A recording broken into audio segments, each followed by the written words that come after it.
वहाँ के सरकार ने भी की है, बेरोजगारी भत्ता से लेकर तमाम तरह की चीज़ें। तो वहाँ जो आप करते हो वो तो बहुत जायज़ है। दूसरे प्रदेश के सरकार अगर करे जब तो बहुत आपकी सरकार करती तो आपको दिशा दिखाई देती है, दिशा दिखाई देती है, और जब दूसरी सरकार करती है तो दिशाहीन होती है। एनडीए की जब सरकार थी, एनडीए ने भी दावा छाती फाड़ के दावा किया था कि साल में 1 करोड़ नया नौकरी देंगे, रोजगार देंगे, और अंत में क्या निकला? पोल जब 2004 का जब चुनाव आया और उसके बाद जब चीज़ें जब सार्वजनिक हुई तो 5 लाख रोजगार भी हर साल दे नहीं पाए। तो चीज़ें जो हैं, दूसरों पे उंगली उठाने से पहले खुद को भी एक बार देखना चाहिए अपने अंदर कि हमने अग्रवाल साहब कुछ कहना चाहेंगे? दत्ता साहब कह रहे हैं कि ये राजनीतिक पार्टियों की परंपरा रही है। मैं उनकी बातें सुन रहा हूं और मैं अभी तक उन्हें एक अर्थशास्त्री मान रहा था, लेकिन मुझे अब उनकी बातों से लगता है कि वो अर्थशास्त्री कम हैं, समाजवादी पार्टी के अर्थशास्त्री ज़्यादा हैं। मुझे पता था कि आप यही बात कहेंगे।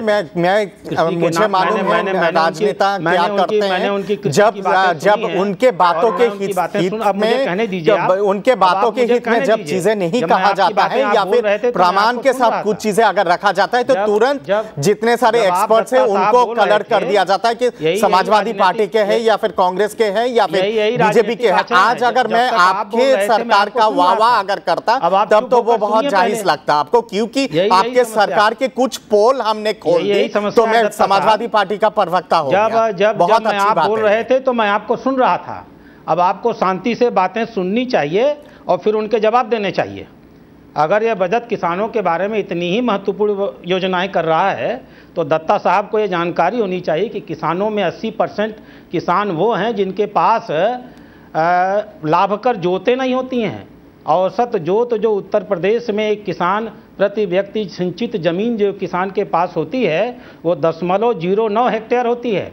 क्या ये सरकार इस बजट के माध्यम से कोई ऐसा प्राविधान कर रही थी कि गांव में वो जो 80% किसान जिनके पास अलाभकर जोतें होती हैं उनके लाभ की कोई व्यवस्था कर सके? नहीं, तो उसके लाभ की व्यवस्था कैसे, क्या रास्ता हो सकता है? देखिए बता रही थी कि कर्ज 50,000 रुपए तक का कर्ज माफ कर दिया, किसानों का बीमा बढ़ा दिया गया। आखिर ये सब तो किसानों के हित की बात है ना? नहीं, कोई घोषणा नहीं है 50,000 के कर्ज माफी की। 50,000 के कर्ज माफी की इस बजट में कोई घोषणा नहीं है। घोषणा पत्र में घोषणा होगी जो सदन के अंदर बात तो उसके लिए उन्होंने 550 करोड़ रुपए एलोकेट किए। और अगर सदन में घोषणा नहीं है जी, अगर 550 रुपए से 50,000 रुपए की कर्ज माफी होगी क्या इस देश में? जिस देश में 80% लोगों ने कर्ज लेकर अपने जीवन को जीना सीखा है, विशेष रूप से गांव के क्षेत्र में, अगर वो चाहते हैं। और सबसे बड़ी चीज क्या है, जिन सहकारी बैंकों के ऋण की बात वो कर रहे हैं, रिजर्व बैंक ने आज से 15 दिन पहले उन सारे सहकारी बैंकों पर रोक लगा दी। लखनऊ से पूरब जितने 25 सहकारी बैंक हैं उन सारे 25 सहकारी बैंकों का ट्रांजैक्शन रोका जा चुका है। माननीय मुख्यमंत्री को शायद अभी ये जानकारी न हो। किसानों के ऋण के बारे में जितनी घोषणाएं होनी चाहिए उनमें वैसे आप दुर्घटना बीमा है, ठीक है, उनकी आलोचना इतनी कर रहे हैं, लेकिन एक चीज से तो खुश होंगे। लेकिन वह जो 80% किसान हैं, वह जो 80% किसान हैं जिनके पास इतनी कम जमीनें हैं कि वो बेचना तो बहुत दूर है, अपने पेट भरने की कमाई नहीं कर पाते हैं, उन किसानों को आर्थिक रूप से कैसे यह बजट लाभ पहुंचाने जा रहा है, माननीय अर्थशास्त्री महोदय को बताना चाहिए। अगर उत्तर प्रदेश में गन्ना उत्पादन 1 हेक्टेयर में 530 कुंटल होता है और तमिलनाडु में 1 कुंटल में 1000 कुंटल का, 1 हेक्टेयर में 1000 कुंटल का गन्ना उत्पादन होता है, अगर उत्तर प्रदेश की चीनी मिलों में जो पड़ता है वो 9% है और महाराष्ट्र की चीनी मिलों का पड़ता है 11% है, अगर उत्तर प्रदेश देश में सबसे अधिक गन्ना उत्पादन करता है और उसके बावजूद 42% गन्ना उत्पादन करने के बाद उत्तर प्रदेश अगर सिर्फ 28% चीनी बनाता है, तो स्वाभाविक रूप से सरकार को इन समस्याओं का समाधान की तरफ जाना चाहिए, खोजना पड़ेगा विशेष रूप से तब जब उसने महामहिम के अभिभाषण में माननीय मुख्यमंत्री ने माननीय महामहिम के माध्यम से यह कहवाया है कि चीनी की गन्ना की जो परता तो है वो सिर्फ बहुत कम है, और हम ऐसी योजनाओं को बनाने बात का करेंगे। अग्रवाल साहब उत्पादकता बढ़ सके। हाँ, आपने पहली लाइन ये बोली थी कि बजट से आप बहुत दुखी हैं, बहुत नाराज भी लग रहे हैं, बहुत सारी बातें आप बोल भी रहे हैं, लेकिन एक चीज से तो कम से कम आप खुश होंगे कि आप जिस इलाके से आते हैं चुनकर, उस इलाके में एक बीमारी है इंसेफ्लाइटिस, जिससे हर साल सैकड़ों बच्चों की मौत होती है। क्या किया उस सरकार ने उस बीमारी के लिए? आप उस पूरे बजट को पढ़ करके देखिए।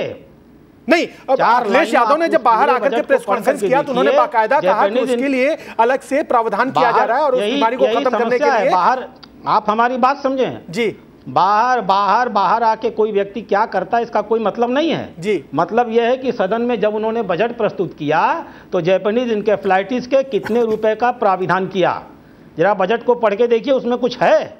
आप मीडिया के लोग हैं, मीडिया में उन्होंने जो कुछ कहा महत्वपूर्ण यह है कि जो कुछ उन्होंने मीडिया में कहा उसके लिए बजट में प्राविधान किया या नहीं किया। पूर्वी उत्तर प्रदेश का आर्थिक पिछड़ापन कौन नहीं जानता? पूर्वी उत्तर प्रदेश के लिए उन्होंने 291 करोड़ की व्यवस्था की है जी। 8 करोड़ नागरिकों के लिए 291 करोड़ रुपया पूर्वी उत्तर प्रदेश के विकास का कौन सा रास्ता खोलेगा जी जी। एक तो आदमी आपका ये मानना है कि पक्षपात किया है, लेकिन ये जो उन्होंने चीजें ऐसी की, उन्होंने 33,000 करोड़ रुपए शिक्षा के लिए दिया, बजट 7,000 करोड़ स्वास्थ्य के लिए दिया। कि यह बजट अभी दृष्टिहीन है, अभी दिशाहीन है, अभी यह बजट उनका बजट है ही नहीं।